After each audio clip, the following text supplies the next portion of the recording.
ಎಲ್ಲರಿಗೂ ನಮಸ್ಕಾರ. ನನ್ನ ಹೆಸರು ಶರಣಪ್ಪ ಅಂತ. ನಾನು ಬೆಂಗಳೂರಲ್ಲಿ ಕೆಲಸ ಮಾಡ್ತಾಯಿದ್ದೇನೆ. ಸೊ ಈ ಒಂದು ಗಾಂಧಾರಿ ವಿದ್ಯೆ ಎಂಬುದು ನಾನು ಸೋಷಿಯಲ್ ಮೀಡಿಯಾದಿಂದ ನೋಡಿ ಇಲ್ಲಿ ಎನ್ರೋಲ್ ಆದೆ.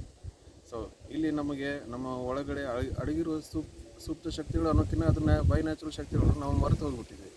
ಸೊ ಅದನ್ನು ರಿಕಾಲ್ ಮಾಡಿ ಅದನ್ನು ಪ್ರಕೃತಿ ಜೊತೆ ನಾವು ಹೇಗೆ ಸಾಮರಸ್ಯದಿಂದ ಇರಬೇಕು ಅದನ್ನು ಇಲ್ಲಿ ತಿಳಿಸ್ಕೊಡ್ತಾರೆ. ಎರಡನೇದ್ದು, ಇಲ್ಲಿ ಮನುಷ್ಯತ್ವ ಹೆಂಗಿರಬೇಕು, ನಾವು ಮನುಷ್ಯರಾಗಿ ನಾವು ಹೆಂಗೆ ಎಲ್ಲ ಜೊತೆ ಸಹಬಾಳ್ವೆಯಿಂದ ಇರಬೇಕು ಅಂತ ಮುದ್ದು ಹೇಳ್ಕೊಡ್ತಾರೆ.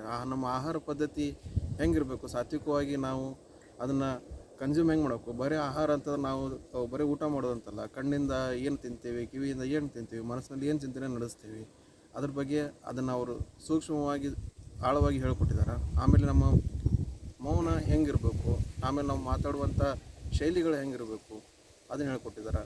ಆಮೇಲೆ ಇಲ್ಲಿ ಬಂದಾಗ ನಾವು ಇಲ್ಲಿ ಆಶ್ರಮದಲ್ಲಿ ವಾಸ್ತವ್ಯ ಮಾಡೋದು ಕೊಟ್ಟಾಗ ಇಲ್ಲಿ ಆಹಾರ ಪದ್ಧತಿ ಹೆಂಗಿರಬೇಕು, ಆಮೇಲೆ ಮಾರ್ನಿಂಗ್ ಎಷ್ಟು ಗಂಟೆಗೆ ಹೇಳ್ಬೇಕು, ಯೋಗಾಸನ ಹೆಂಗೆ ಮಾಡಬೇಕು ಅದನ್ನೆಲ್ಲ ಹೇಳಿಕೊಟ್ಟು ತುಂಬ ಅದ್ಭುತ ಅನಿಸೈತಿ.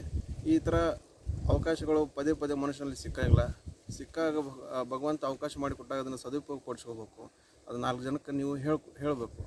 ಹೇಳ್ದಲ್ಲಿ ಅದು ಹೂವು ಹೆಂಗೆ ಪರಿಮಳ ಹರಡ್ದಂಗೆ ಹರಡ್ತೈತಿ, ಹಂಗೆ ನಿಜವಾಗ್ಲೂ ಎಲ್ಲರಿಗೂ ಮನಸ್ಸಿನಲ್ಲಿ ಮನುಷ್ಯತ್ವ ಮುಂದೆ ಹರಡಲಿ ಅಂತೇಳಿ ಇದನ್ನು ಮಾಡಿಕೊಟ್ಟಾರೆ. ಈ ಆಶ್ರಮ ತುಂಬ ಅದ್ಭುತವಾಗೈತಿ ಅಂತ ನಾನು ಹೇಳ್ತೀನಿ.